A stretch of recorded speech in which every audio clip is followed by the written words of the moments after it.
Should you get some external money, meaning investor money, or should you just bootstrap?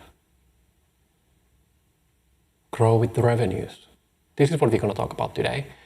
And this is pretty important topic. And it's up to you to make the decisions. Obviously, it's your company, but I can give you some ideas what I found along the way. There's a tendency that if you've been founding and building companies, you may not actually want to take investors in the first place. You want to bootstrap your way up. And there are few reasons to do that. One of them is, and this is actually in another video, I'm talking about making money now and money in the future. So go and check it out. I'm going more in details. What are the good parts of making money now in the short term?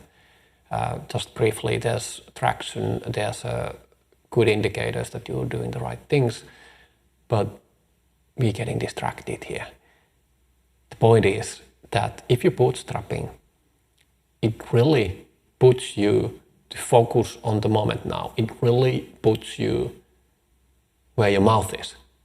So you really have to focus on providing value quickly to the customers, building a product they are willing to purchase and use. And it's really a valuable product for the customers you want to serve. And this is something which is a bit more easier to overlook when you're flushed with cash for a while.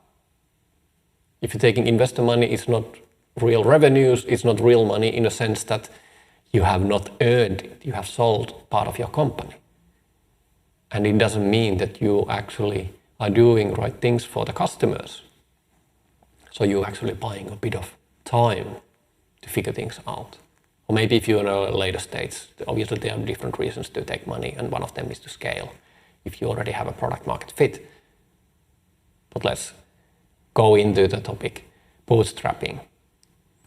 Why it is something to think about before you take a little bit of money.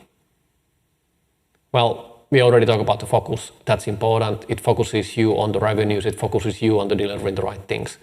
But the other thing is that when you don't have anyone external, you only have the people who are working with the product, and your founders and your owners are maybe the team, the people you trust, and you don't have anyone external.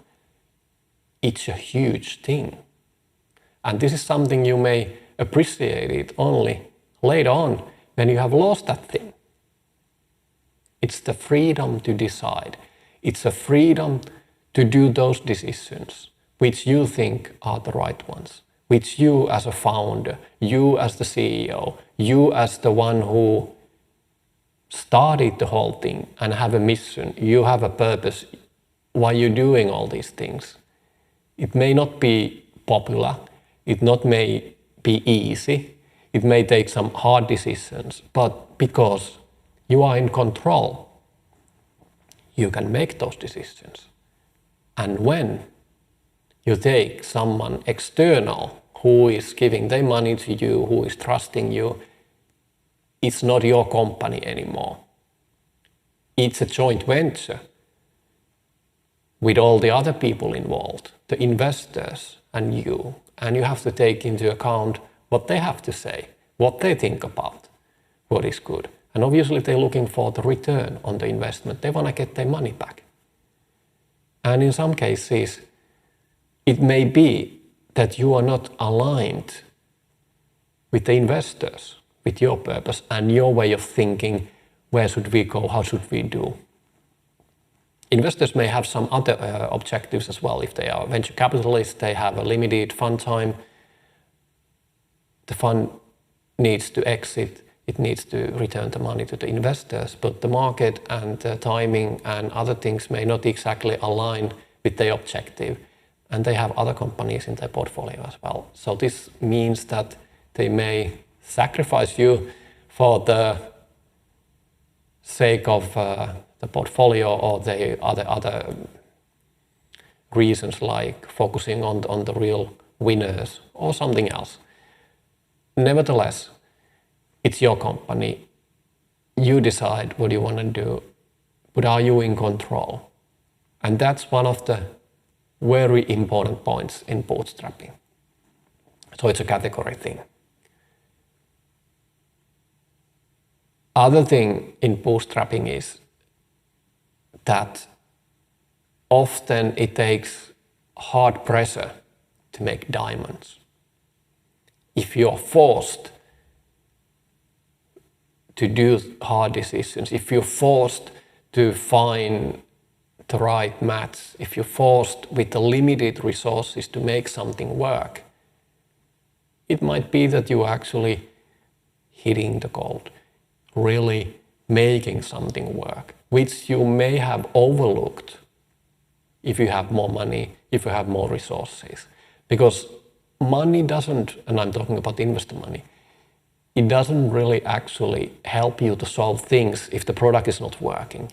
It doesn't help you with the product market fit in a sense that you really need to work on your value proposition, finding the user experience, finding that pain point, finding all those things in the puzzle that it will click.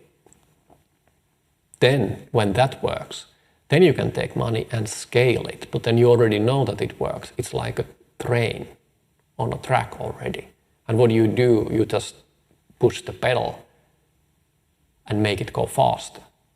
But you need to find the fine track first.